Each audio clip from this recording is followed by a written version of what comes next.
What is going on, guys? Welcome to your 80-second Java tutorial, and in this tutorial I'm going to be teaching you guys about exception handling. Now what exception handling is pretty much a way to handle errors. Now an error and an exception are the exact same things. So pretty much why would we want to handle an error? Well, when the user does something they're not supposed to do, we don't want to get an error, or else the program would just shut down and it'll stop running. We want a way to do something like if they divide by 0 or click something they're not supposed to click, then we don't want the program to shut down. We want to be able to tell them they're wrong and tell them to fix their mistake. So let's go ahead, and I'm going to use scanner, so I'm going to go ahead and import java.util. I'll just import everything because I'm lazy. And now let's just go ahead and let's begin making our system. So scanner, I'm going to name it input equals new scanner, and as parameters type system.in. And now we have an input variable called scanner. So what do we want to do? Well, let's just go ahead and make a little program to divide by two numbers. So system out print line, and go ahead and print just give them a prompt like enter first num. And now for the first num, just put int num1 equals input dot next int, bam. And now whatever they type for the first number is going to be the, let's see, numerator. And now let's go ahead and copy this, duplicate it, and go ahead and set this equal to num2 and give them a new prompt and our second number. And now let's go ahead and make a new sum equal to num1 divided by num2. So now we got a little program if we go ahead and print out the sum. So system out print line, and go ahead and print the sum, and we will run this and test it and make sure it's working. So why does it say num1? Oh, here we go. So now let's go ahead and test this real quick and see if it works. Okay, enter first number 12, enter second number 3, and it gives us an answer of 4. So this works fine. But if we run it again and we go 12, and for a denominator we give it 0, remember you can't divide by 0, it gives you an exception like this. So this pretty much shuts down our whole program. And what if we built a huge program for analyzing the stock market, and it was awesome, and then some idiot tried to divide by 0 and the whole thing just shut down? Well, that wouldn't be good. So we need a way to kind of handle these errors and tell the user, alright, don't do that, but we're not going to shut down the program, we're actually going to fix your problem. Well, in order to handle exceptions, you need to learn something called try and catch. What try and catch means is pretty much just like it is. You try a bit of code, and if you have an error, instead of shutting down your program, you're going to catch that error and do something with it. So here's how you do this. Go ahead and put try, and that's a keyword, and in your curly brackets fill in the code that you want to try. So I'm going to try this. So in my try block right here, I'm going to write the code that I want to try. So I'm going to go ahead and try this. And what this try means and what this code block means, if you have an error anywhere in here, what we want to do is catch this error. So go ahead and write catch after this, and there always needs to be a catch after a try. And there can be something called a finally too, but for now, remember, there always needs to be a catch after a try.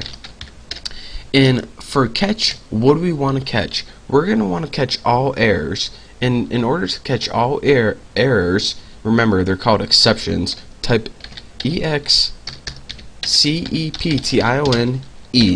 And why do you need to write this? There's actually different types of errors, like arithmetic error, I think one's called input error or something like that. But if they make a math error or if they click something wrong, there are different types of errors. But if you want to catch all of them, this means if they do anything wrong at all.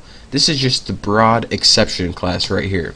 So let's just go ahead and catch that, and the E is pretty much if you want to print out E or something like that. But if they have any errors, what do we want to do? let's type system out print line. We'll just type something like you can't do that, and let me fix this. So what this pretty much means is try this. If you have an error, do this. If not, if you try this and it works good, then this is never gonna run at all. So let me show you that. I'm gonna try this and I'm gonna enter 12, 3, bam, 4. This catch right here never runs at all. But if I run this again and I get an error and it says 12, 0, it says you can't do that. In my rest of my program, if I had any more code down here, it would continue to run normally.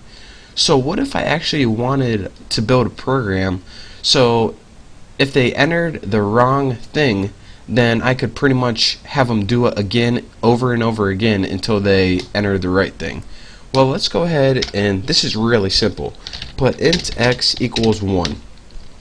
So I'm gonna pretty much have a do while loop, and I'm gonna do this, do the pretty much the whole try and catch.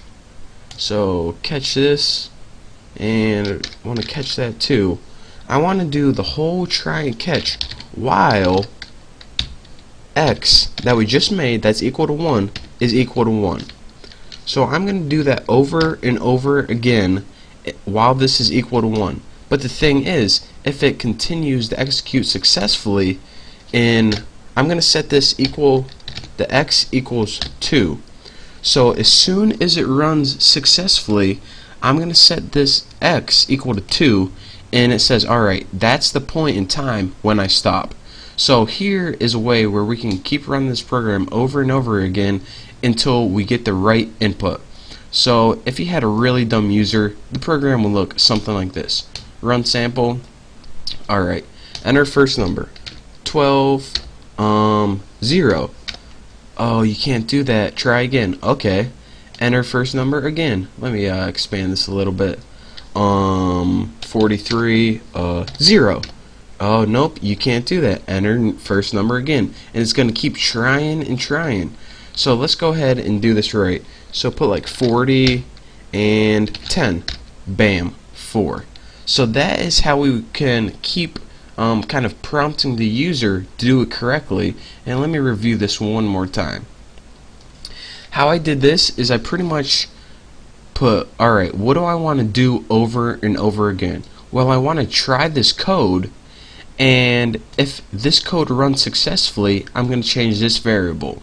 But if this code does not run successfully, then I'm going to print out an error, and this never even runs, since you get an error in this and this, and when it tries to divide the sum, this is where the error happens, right here on this line. So this x never gets set equal to 2. So that is why x is still equal to 1, and that is why the do while loop is able to run over and over again. But as soon as this whole thing, okay, good, bam, we finally made it all the way, x equal to 2, and then it looks alright. Is x equal to none? X equal to 1? Nope. Alright, then we can finally exit this bad boy. So that's pretty much your basics of try catch. It pretty much, I mean, it's pretty simple. Try this. If you get an error, do this. I mean, how easy is that? There's actually a little bit more to it, and I'll probably be covering that in the next tutorial. But for now, thank you guys for watching. Don't forget to subscribe, and I'll see you next time.